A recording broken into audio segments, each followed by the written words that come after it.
Hey everyone, it's Andrew. Welcome back to my channel on Everything Books. Today we're going to be discussing the book Shadow Puppets by Orson Scott Card, which is the third book in the Shadow series. I've previously done reviews on both Ender's Shadow as well as Shadow of the Hegemon, which are the first and second book in this series.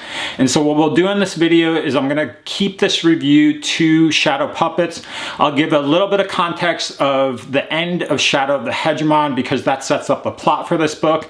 And then I'll provide my overall impressions of this book, and then I'll go into detail on kind of the full comprehensive summary of what happens in this book. There will be spoilers when I switch over to the full comprehensive summary, so I'll warn you ahead of time at that point. So if you want to sign off of this video because you don't want this plot ruined, you can do so at that time. So Shadow Puppets really picks up at the end of Shadow of the Hegemon. I did not discuss this in my review in my prior video because it was the end of the book and I didn't want to ruin that plot.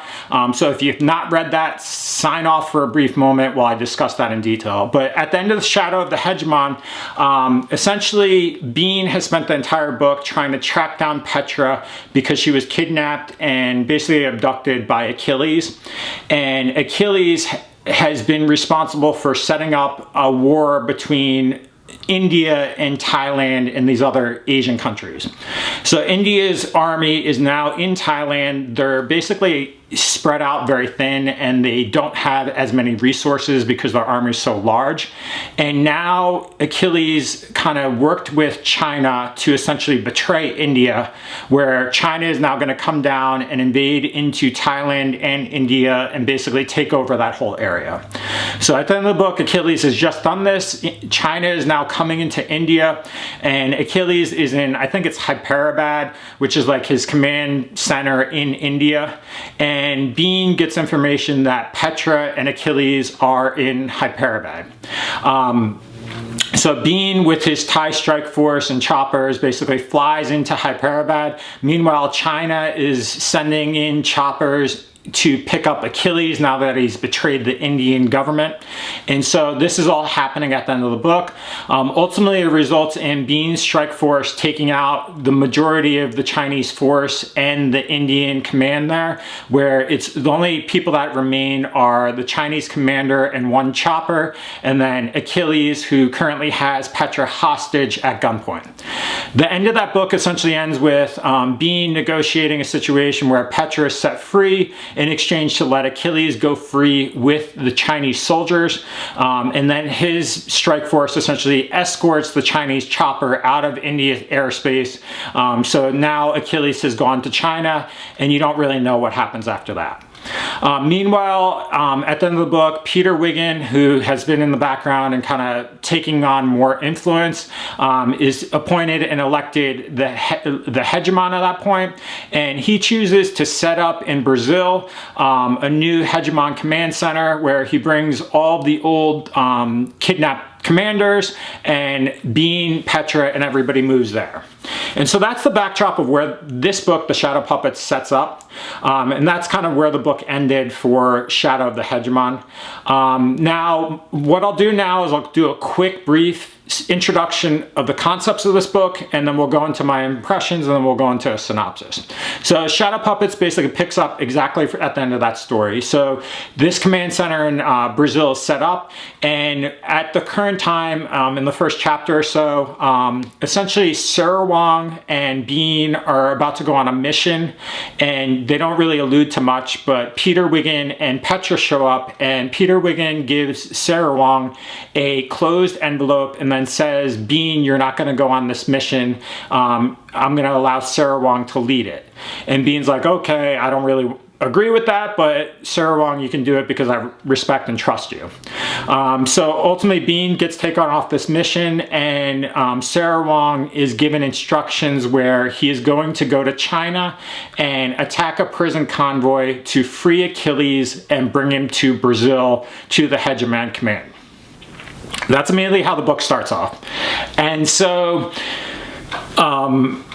this happens. Achilles is essentially appointed this assistant to the Hegemon role in the Hegemon command, and Peter Wiggin's whole idea of this is that he's going to allow Achilles to kind of be in the command under direct supervision with all these surveillance underneath it to know whether or when he's going to act again, because you know by Achilles' nature from the prior book, he's going to do something to try to take control or kill somebody or kill the Hegemon and become Hegemon. So you know this is going to happen, and that's one whole plot of this entire book that happens. I'm not going to spoil from there, but that's the start of the book. In response to that, there's this whole other plot that happens. So essentially, in response to Achilles being freed,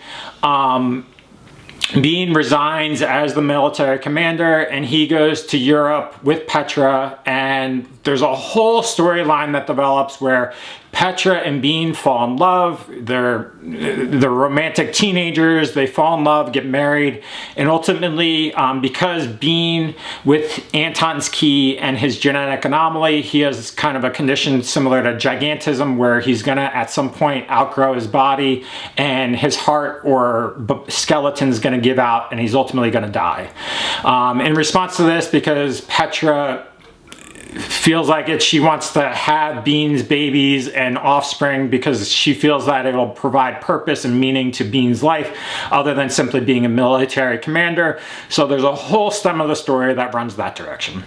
So the whole book for this really revolves around the romantic aspect of Bean and Petra and wanting to have babies, and then the second one is really Peter Wiggin trying to supervise Achilles and seeing where that goes.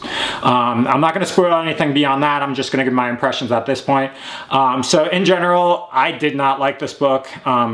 As my tone kind of alludes to, I didn't think it provided a lot of plot or significance to the overall Shadow series storyline. I felt like the whole book in general could have been summarized very quickly. For instance, killing Achilles at the end of the last book, or not even delving into Bean and Petra getting married. If you got rid of those two plots, this whole book doesn't really provide anything. It doesn't really tie up loose strings. It doesn't really continue the storyline. It just kind of provides a lot of fluff for the book, which is why I don't really like it. Additionally, what I found was the first 120 so pages out of 350 or 370 or so really is just kind of like Orson Scott Card reiterating facts and things from prior books that are common knowledge if you read the beginning books of or the Shadow series, or the initial Ender's Game book. So if you read Shadow of the Hegemon, the first 120 pages or so are just reiterating facts and things that you knew from those books, which I kind of felt was annoying because I'm just hearing it over and over and over again. And I don't know if Orson Scott Card at that time point was just trying to draw in a bigger readership and audience that previously have not read the other series or other books, but it was just kind of annoying. So it wasn't until about halfway through the book that some sort of plot started happening, which was just annoying and frustrating. So in general, not much happens in this book. You can probably skip it if you really wanted to and move on to the next book. If you get a good summary like I'm going to give right now, you probably don't even need to read this. So for those of you that have not read this book and plan on it, you can sign off this video now, just because I don't want to spoil it, but now the spoilers are going to happen. So we're going to go through the plot of the entire book really, really quickly. So as far as the storyline with Petra and Bean, ultimately Petra and Bean, they fall in love, they want to have kids. They find out that Bean wants to go to Bean essentially does not want to have children with Anton's key or his genetic condition because he's lived that life. He doesn't want to cause that on to his own offspring. So the agreement is made that between him and Petra that they're okay with having kids as long as Bean can get a situation where he won't have offspring with his genetic anomaly.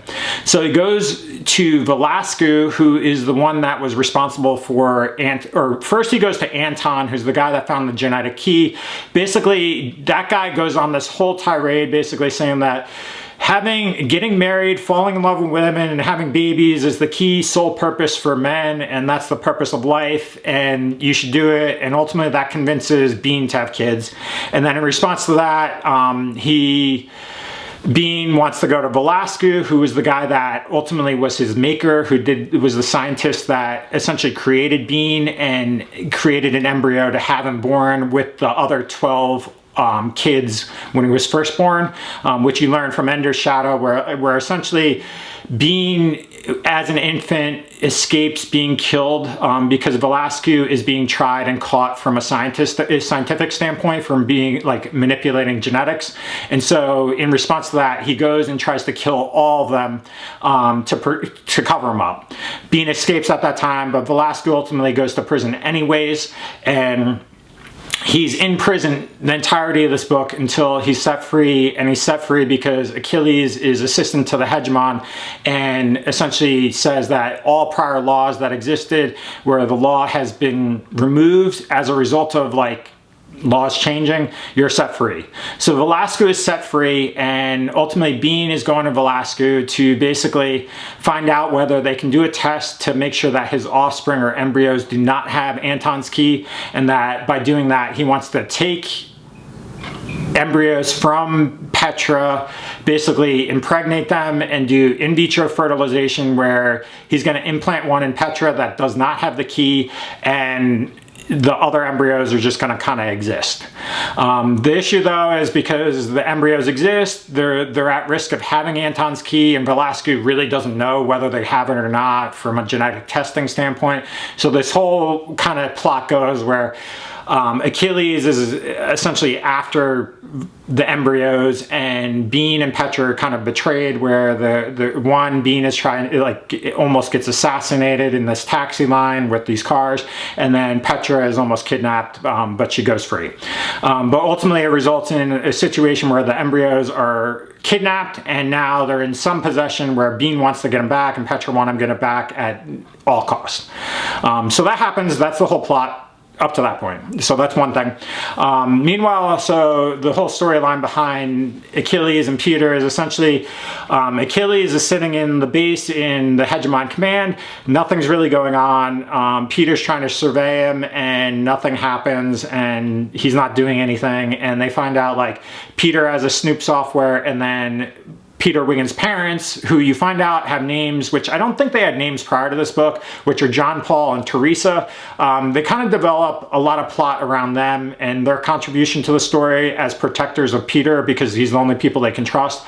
But ultimately, Peter's dad, John Paul, has like the software that's trying to track Achilles' text threads, and Peter has it, and basically the two softwares don't work, but they find out that they've been blocking each other. But when they piece it together, they find out Achilles is essentially trying to ultimately betray Peter by befriending everybody in the command area. So quickly they find out about this. Peter Wiggin and his parents know that Achilles at some point is going to try to kill him. So they end up leaving the command area, and Colonel Graff basically invites them up to the battle station, or the battle school, which is now the International Fleet's like station, to get them off Earth so they're no longer threatened by Achilles. So they do that. They go up there. Ultimately, there's like this story where somebody triggers like notification to Achilles that they're on the battle school or the International Fleet Space Center, and ultimately this is sent to Achilles that there's a mission on where you could potentially kill Peter Wiggin and his parents. So in response to that, there's this message sent, and Colonel Graff, as well as Peter and his parents, basically do this plot where they're going to catch whoever's on the space station by setting them up where Peter Wiggin's and his parents are going to leave on a shuttle very quickly, and they're going to try to trap whoever was the spy there. Ultimately, you find out who it is, and in response to that, meanwhile, they like shut down the communication from the space station, but they catch who it is, and they find out that Achilles is aware that there's going to be a shuttle leaving with Peter Wiggin on it. So Colonel Graff and Peter, they essentially don't send them off on the shuttle, but they send the shuttle down from the International Fleet down to Earth, and it gets shot down, and ultimately they track down that it is a missile from a Chinese missile launcher that Achilles basically stole from the prior war.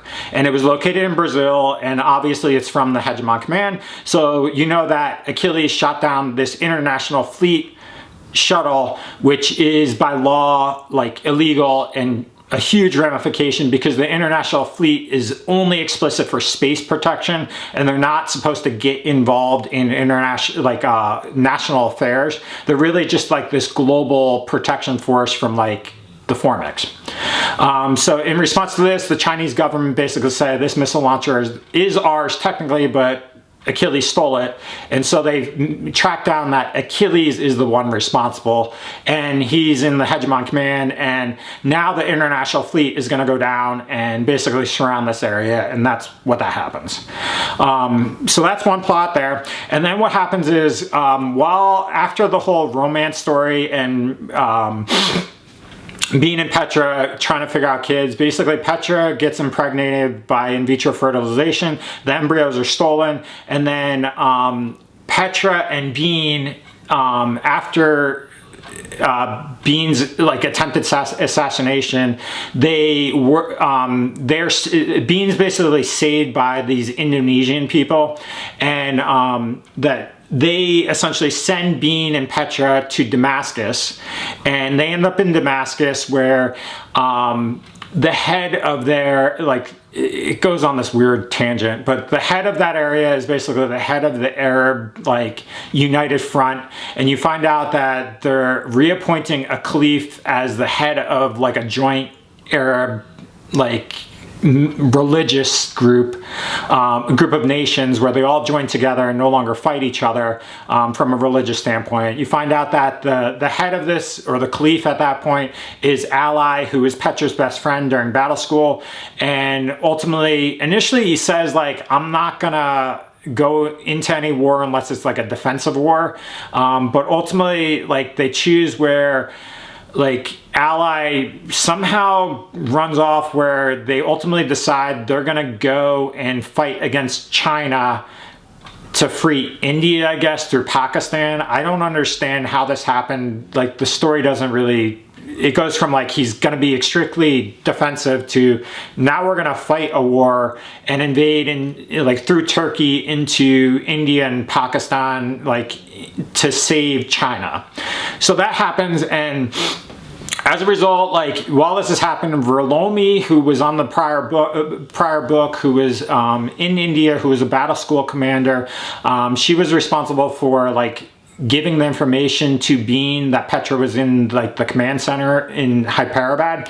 But in that story, she's like on a bridge, protecting this bridge because she knows that the Chinese forces are going to come through, and at some point she's going to blow up the bridge to protect India. But she essentially goes out to that same bridge and creates this, like, force against China where she's trying to get India, like, the Chinese military out of India, or just basically be strategic in that sense. And there's a whole story around that, but it doesn't really contribute much. But she's there, and that happens.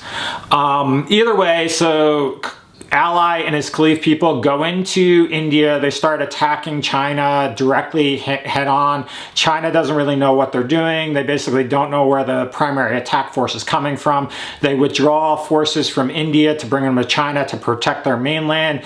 And then Verlomi basically does the strategic plan that, like, knocks out a quarter of the military.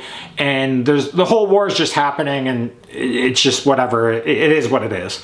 Either way, that's going on, and you think there's a huge battle, but ultimately, at this point, because the international fleet has Achilles surrounded in the Hegemon command, basically Bean chooses to go to, he gets a message through Achilles that I have the embryos, come to me, we'll have a discussion, we'll do a prisoner exchange. If you let me free, just arrange letting me free, and we'll do what we do. And so Bean goes there, and basically Achilles said, you can bring 5 people in with you, and as long as you have an agreement where I'll get free, I can go free.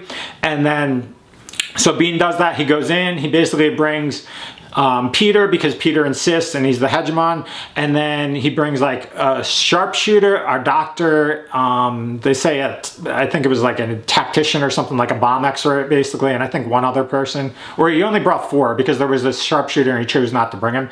But he brings these 4 people in. Achilles comes out, basically gives him this containment thing that's like a frozen egg holder that's supposed to hold the embryos. And he's like, here, take this. Bean gives it off to the bomb expert, brings it out, and it explodes. But they explode it like in a confined way so it doesn't harm anything. And then Bean goes in with Achilles and Peter Wiggin into the Hegemon command, and Sarah Wong is there with like a dozen soldiers, and Sarah Wong basically has like no longer been the whole book you think he's going to be with Achilles as the enemy, but ultimately Bean goes in, he takes out a gun, puts it right against like Achilles' eye, and then Achilles is like, Sarah Wong, give me a knife or shoot him or kill him, and nobody listens. And then Sarah Wong takes out a knife, basically puts it on the ground, drags it, like sends it over to Achilles' feet, and is like, you can do it yourself. I'm not gonna get my men killed. And that's kind of like Bean just alluded to, like, I knew Sarah Wong well enough that I knew that he wouldn't betray or ever want to work with Achilles. So ultimately Achilles gets shot by Bean in the eye, and Achilles is dead. Everybody's like, Sarah Wong's free, the soldiers are free, the embryos are still questionably lost, you don't know where they are, but in the magnitude of this, Achilles essentially throws or crushes like 2 of them, possibly. But either way, Achilles dies at this point, and then Bean goes back to Petra, and everybody is happy, and Peter Wiggins hegemon still, and nobody else dies, and then the last chapter, the war's just over. Like all of a sudden it just ends where I guess China withdraws their mainland, like to their mainland, and then the Caliph with ally, like the Arab United Front, basically takes over India and divides it, and the book just ends. So that's the whole summary of this entire book in 350 pages. That's why I don't really like it. I don't think it really contributed much to the overall storyline. I think the biggest contribution is Achilles is dead, which should have just happened at the end of the book. It's like the prior book, like Shadow of the Hegemon. If Bean just shot Achilles at that time point, that whole plot would have ended and you could have just started with another book. So I don't know why this whole book exists, because you just prolonged Achilles being this like mute character that didn't really contribute much other than just being a significant person in the prior book, regardless. And then the other contribution was really the whole fact that Petra and Bean get married as like 16, 17-year-olds, and Petra's currently pregnant with like a baby that's been in vitro fertilized, and you don't know whether it has the genetic key that'll contribute to Bean's offspring having brilliance, or whether it's just a normal kid. Regardless, that happened, and then the embryos are questionably still, you don't know where they are. So that's the entirety of this book. I think the only other main contribution is you learn a little bit more about John Paul and Teresa as Peter Wiggins' parents, and I think that's an important fact because they basically had Peter, Valentine, and Ender, who are huge people in the Ender universe, and so it's important to know more about them. And there's a couple books about that and short stories about that, so I think that'll contribute more later on when you read the other books. But for this book, there wasn't much beyond that. So sorry for the long-winded video. I hope that helped. If it helped, let me know. But that was Shadow Puppets, the 3rd book in the Shadow series. The next book is going to be Shadow of the Giant, which is interesting because in the last chapter of this, Petra basically says, like, when Bean returns to her, she calls him a giant.